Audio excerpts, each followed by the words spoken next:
Leave എങ്ങനെയാണ്? Leave ഒന്നുകിൽ രേഖാമൂലം, ഇവിടുത്തെ കീഴ്വഴക്കം രേഖാമൂലം ലെറ്റർ തരും, മെയിൽ ചെയ്യാം, മേയറെ നേരിട്ട് വിളിച്ച് പറയാം. ഇതാണ് ഇവിടെ നടക്കുന്ന കീഴ്വഴക്കം.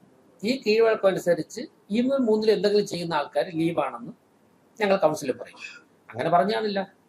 എല്ലാവരും 101 പേരും വളരെ നല്ല കൗൺസിലർമാരാണ്. ഇവിടെ വിജയിച്ചു വന്ന 101 കൗൺസിലർമാരും ഏറ്റവും ആപ്റ്റായിട്ട് കോർപ്പറേഷന്റെ ഭരണത്തിന് നേതൃത്വം കൊടുക്കാൻ പറ്റുന്ന 101 പേരെയാണ് ജനങ്ങൾ ജയിപ്പിച്ചത്. 101 പേര്. ഞാനൊരു കാര്യം പറയാം, ഈ എല്ലാ കൗൺസിലർമാരുടെയും അവർ കൗൺസിലർ ആയതിനു ശേഷം കൗൺസിൽ ഇടപെടുന്നത് കൗൺസിലർ എന്നുള്ള നിലക്കുള്ള കാര്യങ്ങൾ ചോദിച്ചു കഴിഞ്ഞാൽ ശ്രദ്ധയിലുള്ള കാര്യങ്ങളൊക്കെ ഞാൻ പറയാം. ഈ മത്സരിച്ച 100 വാർഡിൽ ഒരുപാട് പേര് മത്സരിച്ചിട്ടുണ്ട്, 101 പേര് ജയിച്ചിട്ടുണ്ട്. ഇവരൊക്കെ കൗൺസിലിൽ വരുന്നതിന് മുമ്പ് ഏതൊക്കെ കേസിൽ പ്രതിയായിരുന്നു, അവരൊക്കെ എന്തൊക്കെ ചെയ്തിട്ടുണ്ട്, എന്നാണ് ജനിച്ചത്, ഇതത്രയും നമുക്ക് ഓർമ്മിച്ച് വെച്ചാൽ വേറെ ഒന്നും ചെയ്യാൻ പറ്റില്ല.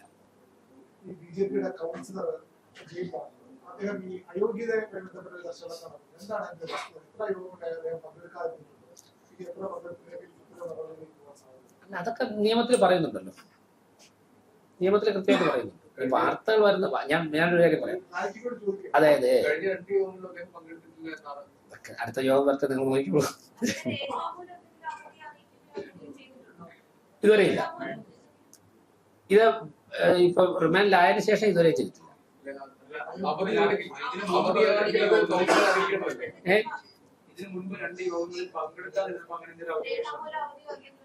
രജിസ്റ്റർ നോക്കണം. ഇതിപ്പം 101 കൗൺസിലർമാർ എന്ന് അവധി പറഞ്ഞു, എന്ന് പങ്കെടുത്തു, എനിക്ക് എല്ലാ ദിവസവും തുടങ്ങിയിട്ട് 5 മാസം ഓർമ്മിക്കാൻ പറ്റൂ.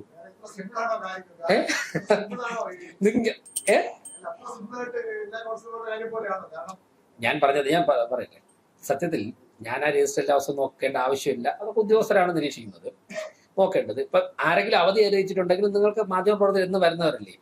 അപ്പൊ എനിക്ക് തോന്നി കഴിഞ്ഞ 5 മാസമായിട്ട് നിങ്ങൾ എല്ലാ ദിവസവും വരുന്നുണ്ട്, മോസ്റ്റ് വെൽക്കം. അപ്പോ തുടക്കത്തിൽ നമ്മൾ പറയുന്നത് ഇന്ന് അസൗകര്യം അറിയിച്ചിട്ടുള്ളവർ ഇന്നാരൊക്കെ എന്നാണല്ലോ ആദ്യം വായിക്കുന്നത്. ആ ദിവസം ഒന്ന് വായിക്കും, ബാക്കി മിനിറ്റ്സ് രേഖപ്പെടുത്തി ഉദ്യോഗസ്ഥരാണ് അറ്റൻഡൻസ് മാർക്ക് ചെയ്യും, ലീവ് മാർക്കിയൊക്കെ ചെയ്യുന്നത്. അറ്റൻഡൻസ് കൗൺസിലർമാർ മാർക്ക് ചെയ്യും, ലീവ് ഉദ്യോഗസ്ഥർ മാർക്ക് ചെയ്യും. ഓരോ ദിവസം ആര് വന്ന് ലീവ് പറഞ്ഞു എന്നൊക്കെ ഞാൻ അത് ആക്ഷേപം ഒന്ന് വായിച്ചില്ലെങ്കിൽ അയാൾ ലീവ് പറഞ്ഞു കാണില്ല. അത് ആക്ഷേപം എങ്ങനെ ആവുന്നത്? അദ്ദേഹം ലീവ് പറഞ്ഞ, ഞാൻ പറയാം മോനെ, ലീവ് എങ്ങനെയാണ്? ലീവ് ഒന്നുകിൽ രേഖാമൂലം, ഇവിടുത്തെ കീഴ്വഴക്കം രേഖാമൂലം ലെറ്റർ തരും, മെയിൽ ചെയ്യാം, മേയറെ നേരിട്ട് വിളിച്ച് പറയാം.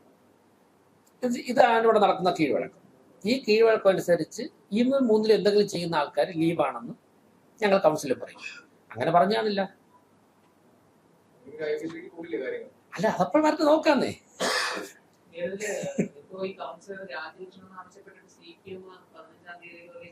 വളരെ വമ്പൻ പ്രശ്നമാണ് അത്. ജനാധിപത്യത്തിൽ അത്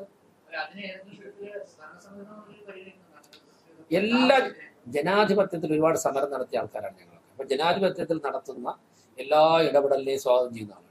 അത് ഇനി നടക്കാൻ പോകുന്നതും കഴിഞ്ഞത് നടന്നതും ഇപ്പൊ നടന്നുകൊണ്ടിരിക്കുന്നു. അതായത് എല്ലാം ശക്തമായിട്ടുള്ള ഇടപെടൽ ജനാധിപത്യം, എങ്കിൽ മാത്രമേ ജനാധിപത്യം ചടുലമായിരിക്കും.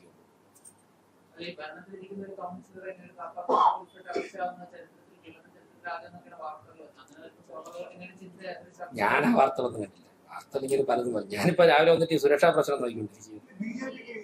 വാർത്ത പലതും വരുന്നു.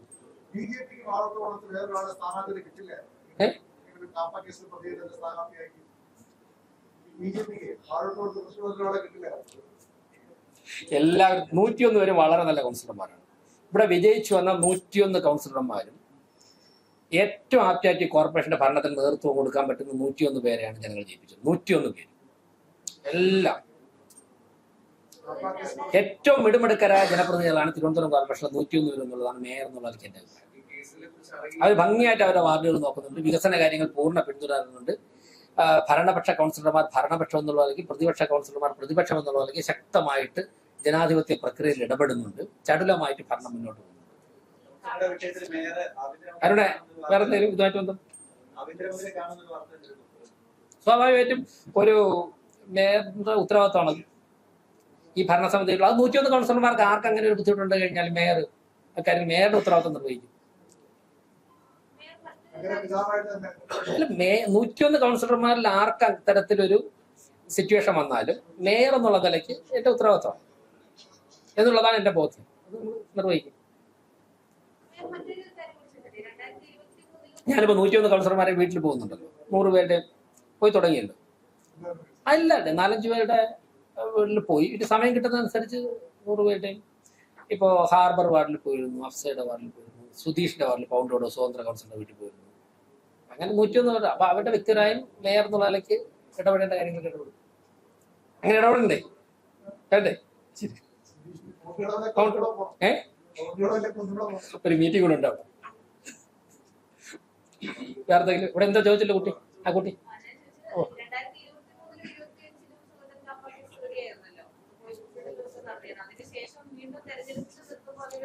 ഞാനൊരു കാര്യം പറയാം. ഈ എല്ലാ കൗൺസിലർമാരുടെയും അവർ കൗൺസിലർ ആയതിനു ശേഷം കൗൺസിൽ ഇടപെടുന്നതും കൗൺസിലർ എന്നുള്ള നിലക്കുള്ള കാര്യങ്ങൾ ചോദിച്ചു കഴിഞ്ഞാൽ ശ്രദ്ധയിലുള്ള കാര്യങ്ങളൊക്കെ ഞാൻ പറയാം. ഈ മത്സരിച്ച 100 വാർഡിൽ ഒരുപാട് പേര് മത്സരിച്ചിട്ടുണ്ട്, 101 പേര് ജയിച്ചിട്ടുണ്ട്. ഇവരൊക്കെ കൗൺസിലിൽ വരുന്നതിന് മുമ്പ് ഏതൊക്കെ കേസിൽ പ്രതിയായിരുന്നു, അവരൊക്കെ എന്തൊക്കെ ചെയ്തിട്ടുണ്ട്, എന്നാണ് ജനിച്ചത്, ഇതത്രയും നമുക്ക് ഓർമ്മിച്ച് വെച്ചാൽ വേറൊന്നും ചെയ്യാൻ പറ്റില്ല. ജനങ്ങൾ ജയിപ്പിച്ചു വിട്ടു കഴിഞ്ഞാൽ ജയിച്ച് കോർപ്പറേഷനിൽ വന്നതിന് ശേഷം അവരുടെ നാട്ടിലുള്ള ആ വാർഡിലുള്ള പ്രവർത്തനങ്ങളെ കുറിച്ചാണ് കൂടുതലും മേയർ ശ്രദ്ധിക്കുന്നത്.